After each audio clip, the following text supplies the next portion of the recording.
मित्र ने कोई ध्यान नहीं दिया कि पुलिस किसको भगा रही है। एक बार अपना अंदर का बल जागृत करके प्राचार्य जी, पिता कहता, भाई धक्का मत दो, मुझे आपके साहब से मिलना है। बोले कौन है वो तुम्हारे? बेटा समझो, वो मेरा बेटा है, मुझे मिलने दो। इतना पुलिस ने सुना तो उनके तो हाथ ढीले पड़ गए। पुलिस साहब के पिताजी हैं, कोई बात नहीं, आप ठहरो, मैं साहब से बात करके आता। उसने पूरा नाम बताया, गांव का नाम बताया और कहा साहब आपके पिताजी गेट पर खड़े हुए हैं, आपकी अनुमति हो तो मैं लेके आता। बेटा का शब्द सुनिए, बेटो ऐसा स्वप्न भी मत करना, स्वप्न भी मत करना ऐसा।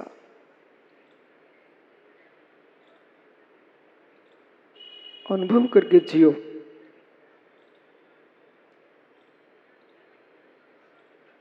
शास्त्री वकील साहब मित्र जबलपुर में, और जबलपुर जैसी समाज विशाल सिटी, कुछ लोग मेरे पास आए, स्वामी आपका प्रभाव बढ़ चुका है। शब्द सुनना, स्वामी आपका प्रभाव बढ़ रहा है, आपको वीआईपी बनना चाहिए। तो समझाने वाले बहुत होते जगत में। उनका मित्र तेरे सलाह को धन्यवाद हो, पर मित्र यही वीआईपी पना है, सबसे मिलके रहो, किसी से मत मिलो।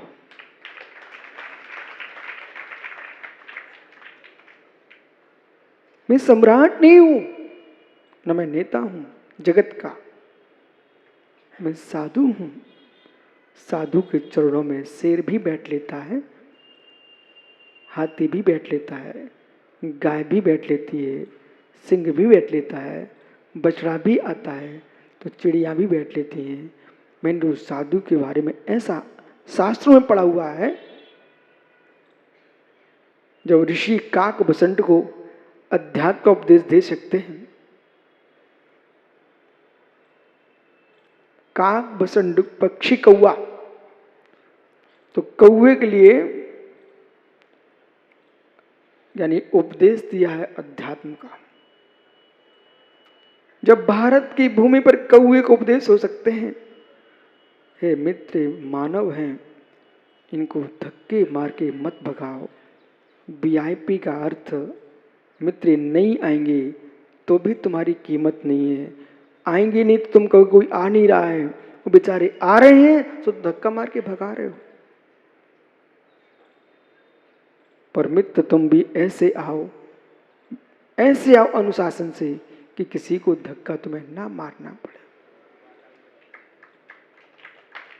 हो बदूरी जी, उस बेटे की बात को सुनकर के मेरे स्वयं के आंख डबडबा गई। वो बालक क्या बोलता है, कलेक्टर क्या बन गया, अपने वृद्ध किसान पिता से के बारे में, जो उसके निजी आदमी थे, उनसे कहता है मेरा कोई पिता मिता नहीं है, एक घर का नौकर आया है, उसको वही व्यवस्था कुछ पैसे मैसे दे दो और विदा कर दो।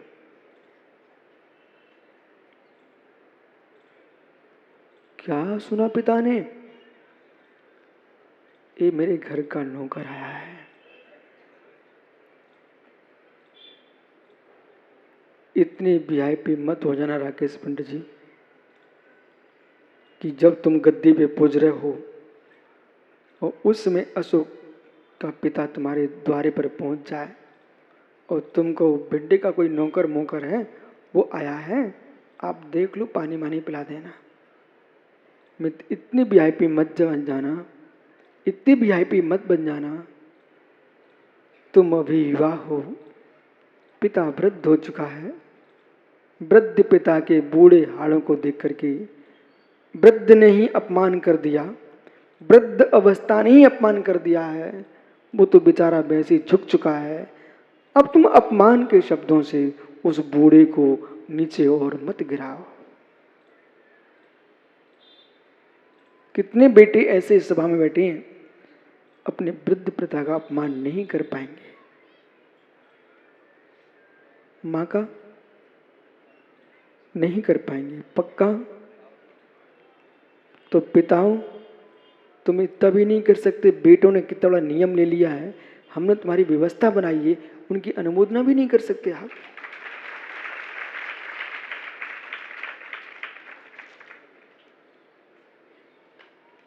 मालूम रबसेन भैया पिता का क्या हुआ? जैसी अंदर से आवाज आती है कि मेरे घर का नौकर है, उसको 10-50 देकर के बाहर भेज दो वापिस। इतना शब्द सुनते ही प्रचार जी पिता को धक्का लगा, हार्ट अटैक हुआ। वहीं पर पिता समाप्त हो गया। वहीं बाहर नहीं गया, घर नहीं पहुंचा, उसी सीढ़ी पर खत्म हो गया पिता। ये कहानी नहीं है, सत्य कथा है। पिता समाप्त हो गया। अंत में खोजबीन तो होती है। प्रशासन बताए तुम्हें ना बताए, प्रशासन को हद विषय पता रहता है कि वो खोजना चाहे तो रबसेन ये बता सकता है कल तुम्हारे घर में कड़ी बनी थी कि लचका। विश्वास मानिए आप।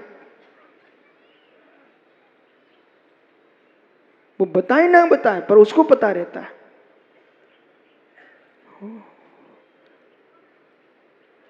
जब प्रशासन ने खोजबीन की, ये वृद्ध था कौन? जब नगर में जाकर के मालूम हो चुका कि तुम्हारे साहब के ही बाप थे, पूरा प्रशासन ऐसे थू थू कर रहा था कि साहब भले साहब हों लेकिन सज्जन नहीं।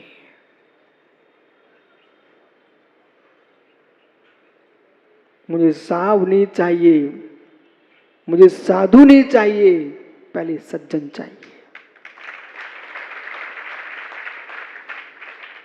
जो लोगों को धक्का मार के बाहर कराए बिना साहब है न साधु।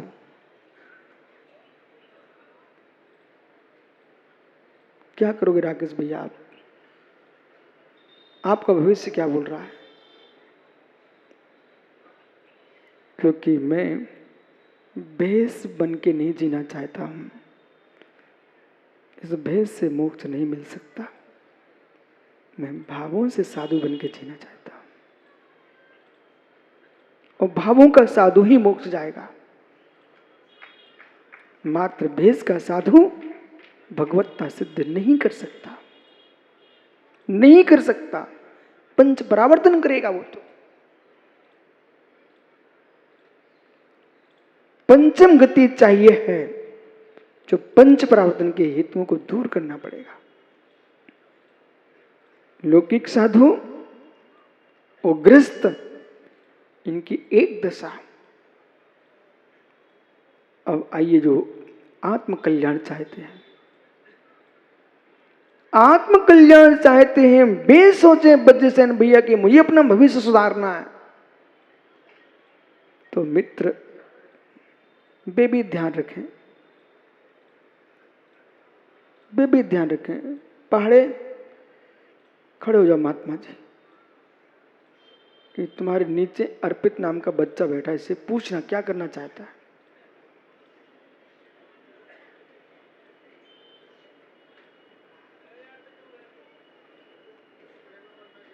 पूछ लो भैया से क्या करना चाहते हैं।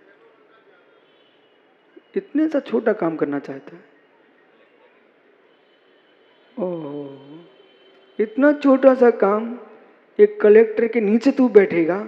अरे मैं तुझे राजाओं के ऊपर बिठा सकता।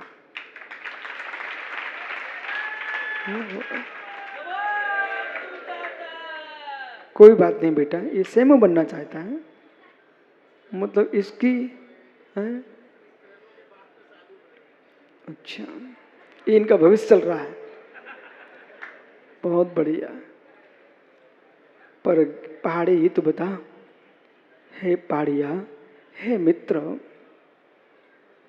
अर्पित से पूछो बेटा, तुम सेमो बनना चाहते हो तो यही सोचते रहते कि वो रानीपुरा से पूछो, रानीपुरा से, रज्जू भाई क्या बनना चाहते हो?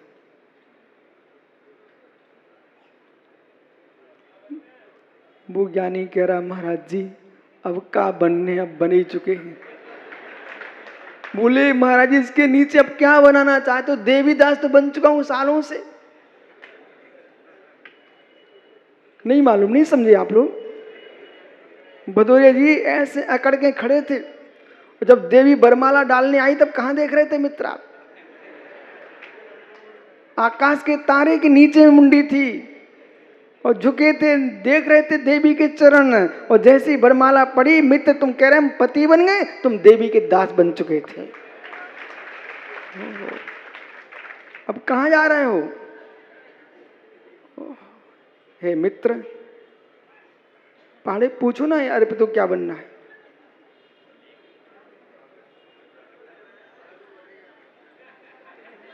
बेटा ये समाज है, बोल मत देना ऐसा, नहीं बने तो घर से खींच लाएगी। बोले एक साधु बन रहा था। फिर भी सुनो अर्पित, पहाड़े पूछना क्या बनना है? ज्ञानी, ज्ञानी बालक सोच रहा है मुझे भविष्य में सेमो बनना, कलेक्टर बनना, ठीक है। माना कि ये मित्र जो कलेक्टर बनना है, वो ऐसे दिन भर हाथ रखे रहता है पुस्तक पर और अंदर में सोचता कलेक्टर बनना है, कलेक्टर बनना है, भविष्य को देख रहा है। पर बेटा वर्तमान में तुम पुस्तकों पर हाथ रखे रहेगा और पढ़ाई नहीं करेगा तो कलेक्टर कौन बनाने आएगा? भविष्य को देखते रहे और वर्तमान में पुरुषार्थ नहीं किया तो क्या अर्पित तुम कलेक्टर बन जाओगे क्या बेटा? ऐसे जो महात्मा लोग पिच्छी पर हाथ रखें, वो कमंडल पर हाथ रखें, शास्त्रों पर हाथ रखें, वो अपने मुनि भेष पे हाथ रखें, हमें सिद्ध बनना है, सिद्ध बनना है। मित्र हाथ रखने सिद्ध नहीं बन पाओगे, ये तो संकल्प विकल्प है, इन्हीं विकल्पों से शून्य हो जाओगे और चिद ब्रह्म का पुरुषांक करोगे, वे नियम से सिद्ध बनेंगे।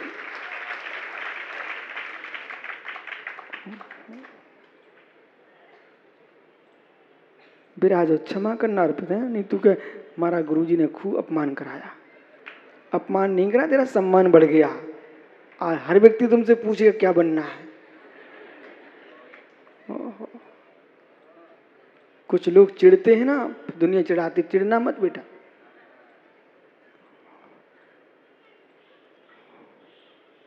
भविष्य,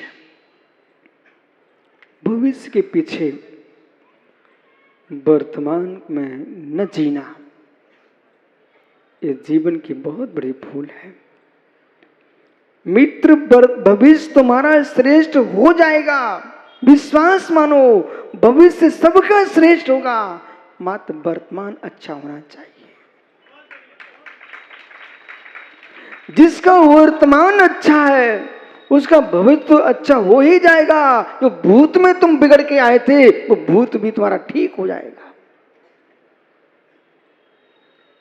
धर्म मात्र भविष्य के लिए नहीं किया जाता, पैसे मात्र भविष्य के लिए नहीं कमाए जाते हैं। माना कि प्राचार्य जी किसी व्यक्ति से ऋण ले लिया था भूत में, तो वर्तमान में पैसे इसलिए व्यक्ति कमाता है कि भविष्य में अच्छा मेरा जीवन चलेगा और भूत में जो ऋण ले लिया था वो भी चुक जाएगा। ऐसे जो भूत में पाप करके आए थे, इतना धर्म अच्छे से करो, इतना धर्म करो कि भूत के पाप का ऋण भी चुक जाए और भविष्य में हमारा भगवत्ता भी प्रकट हो जाए। इसलिए वर्तमान को सुधारिए। जो वर्तमान को सुधारना नहीं चाहता है मात्र भूत की में के लिए रोता रहता है और भविष्य में खोया रहता है। जो भूत के लिए रोते रहते हैं और भविष्य में खोए रहते हैं वे कुछ नहीं कर पाएंगे। वीर पुरुष वो होता है वो वर्तमान में जीता है। वर्धमान बनना है, वर्धमान बनना है तो वर्तमान में जीना ही पड़ेगा। इसलिए यहां पंच परावर्तन के भ्रमण से आत्मा की रक्षा करना है तो मित्र प्रभु के दर्शन करो, प्रभु के दर्शन करो, गुरु से विद्या प्राप्त करो, श्रुत का अध्ययन करो, श्रुत का अध्ययन करो, परंतु पुरुषार्थ निज का निज में करो।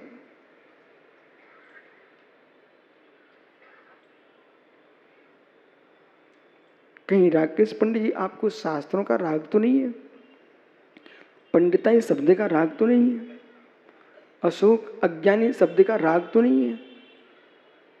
ऐसे भी जीव हैं डॉक्टर जिनको मैं ज्ञानी कह दूं तो भी कहते हैं मुझे अज्ञानी कहो। उनके धन्य तुम्हारी लीला, तुम्हें अज्ञानी शब्द में राग है। प्रकाश भैया ऐसे भी जगत में लोग हैं, यदि मैंने कहा भाई अग्रवाल जी ज्ञानी तो जीव कहता मुझे महाराज जी अज्ञानी बोलो। अरे मित्र समझो, एक पहलवान ने दूसरे पहलवान को नीचे पटक दिया तो बेचारा नीचे पड़ा हुआ है, कब तक पड़ा रहेगा? और सामने लोग खड़े हुए थे, कहते कहां तू नीचे, तू तो बलवान है, पहलवान है, उसको ताकत आती है मेरे मित्र। वो ज्ञानी ऊपर से नीचे हो जाता है, ऊपर वाला और नीचे वाला ऊपर आ जाता है। किसके बल पर? अरे तू नीचे कैसा, इतना शब्द सुनते ही वो ऊपर आ गया ज्ञानी। ऐसे है मित्र, अज्ञानता के पहलवान ने तुमको पछाड़ के रखा है तो तुमसे कहा भो ज्ञानी तू भी ज्ञानी है, ऊपर आ जा।